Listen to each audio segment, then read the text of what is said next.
बाद में उपस्थित हूँ शनि के छठे भाव में उपस्थित रहने पर लग्न से। लग्न से छठे भाव में अगर शनि उपस्थित होता है, तो वह जातक के जीवन में कैसा प्रभाव डालता है इस विषय को लेकर। तो उम, अमूमन जैसे मैं पूर्व में चलता आया हूँ कि पहले मैं छठे भाव के बारे में आपको एक सुपरफिशियल व्यू दे दूँ मैं कैसे कि शनि सॉरी 6th हाउस किन-किन चीज़ों से संबंधित है। तो अगर देखें हम तो 6th हाउस रोग, रिपू, ऋण का भाव है, शत्रु का भाव है और आपका चोरी का, व्यसन का, रुकावट का भाव है। माँ के छोटे भाई यानी मामा 4th हाउस से चूँकि 3rd हो गया ये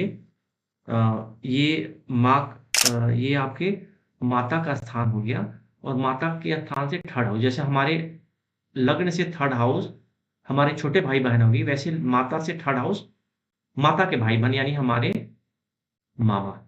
इनका भाव भी इसे बोला जाता है। उसके अलावा आप देखो तो अतड़ियों का भाव, हिंसा आदि का भाव हो गया आपका 6th हाउस को ही बोलते हैं। उसके अलावा आप देखो तो गुदा स्थान हो गया, परतंत्रता, मुकदमेबाज़ी, छुड़ेबाज़ी, गलतफ़हमियाँ, दुःख, बीमारी। बीमारी में खासकर छोटी-मोटी जो बीमारियाँ होती हैं, इसको हम 6th हाउस से देखते हैं। बड़ी बीमारियों को हम 8th हाउस से देखते हैं, जो लंबी चलती है, जो जल्दी ठीक नहीं होती है। ठीक है?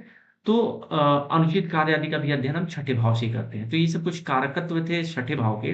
अब अगर शनि की हम बात करें, तो शनि को दुःख का कारक माना जाता है। कालपुरुष की कुंडली में शनि दुःख का, उदासी का कारक है उदासी का कारक है, छल, कपट, धूर्तता, धोखा, हिंसा, अच्छा, चोरी के कर्म जो होते हैं वो डाकू और हिंसक व्यक्ति आदि का कार्य जो भी है, वो शनि से देखते हैं। तिल का तेल हो गया, पुराने लोहे जो भी होते हैं, पुरानी मशीनरी, इन सब चीज़ों का कारकत्व शनि के ही पास है। तीसरे और छठे भाव में शनि को विशेष कारकत्व प्रदान है। ओके, अच्छा इसके बाद अगर बात करें हम तो शनि को अगर पशु में हम देखें, तो गधे, खच्चर, डरावने आकार हो गए या बकरी, बकरा, भैंस, कुत्ता, कौवा आदि पर शनि का विशेष कारकत्व है। उसके अलावा अगर देखें तो जड़ता, नीचत्व, मलिनता, गंदगी, मैला-कुचैला जो भी चीज़ें हैं, नीचों से संगति, उसके अलावा मोटे अनाज हो गए, तेल, पुरानी मशीनरी, कल-पुर्जे, नीची दृष्टि, सीसा धातु को भी हम शनि से ही देखते हैं। पैदल यात्रा करना, अच्छा, शनि को लंगड़ा भी बोलते हैं, इसलिए लंगड़ापन का विचार भी हम शनि से ही करते हैं। उसके अलावा दुःख, विरोध, इवन मृत्यु का कारक शनि को माना जाता है। अ, वाहन का कारक हो गया, रुकावट हो गया आपका, एक्सीडेंट का कारक मानते हैं शनि को, किसी कार्य में अवरोध का कारक मानते हैं शनि को। और कहीं अगर दृष्टि हो है शनि की तो उस भाव से संबंधित कार्य में शनि विलंब भी करा देते हैं। तो ये सब कुछ कारकत्व शनि के थे। अब अगर हम बात करें कि अगर छठे भाव में लग्न से किसी जातक के छठे भाव में शनि बैठा हो तो वह कैसा फल देता है? तो अगर ऐसे जातक अगर के छठे भाव में शनि बैठा हो, तो उसकी जाति अल्पसंख्यक में गिनती होती है और उसके शत्रु नष्ट हो जाते हैं।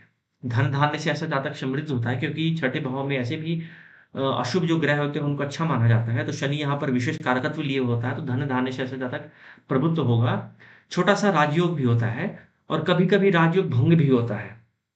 ठीक है? अब जैसे मान लो कि जनरली कहते हैं कि 6, 8, 12 भाव के स्वामी अगर 6, 8, 12 भाव में बैठ जाए तो इसे एक विपरीत राजयोग माना जाता है। मान के चलो कि अगर 10th राशि यहाँ पर बैठी है, मकर राशि बैठी है, तो मकर राशि का स्वामी यहाँ बैठ जाए तब भी विपरीत राजयोग है आपका। उसके अलावा मान लो कि यहाँ पर 10 या 11 हो या फिर यहाँ पर 10 या 11 राशि 11वीं राशि हो और शनि यहाँ पे बैठा हो तो ये विपरीत राजयोग का भी योग है।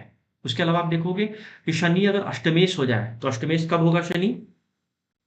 तो अष्टमेश होने के लिए शनि को कर्क या मिथुन राशि में ही होगा, ठीक है? अब अगर मैं मिथुन लग्न बना दूँ तो आप देखो तो 3, 4, 5, 6, 7, 8, 9 और 10 तो एक तो मिथुन राशि में शनि अष्टमेश हो जाएँगे। अब यहीं पर अगर मैं कर्क राशि कर दूँ तो कर्क राशि से आप देखोगे तो कर्क राशि से भी यहाँ पर 11 होगा, 12, 1, 2, 3 और 4 ये कर्क राशि आपकी होगी। तो कर्क राशि से भी देखो तो शनि अष्टमेश होंगे।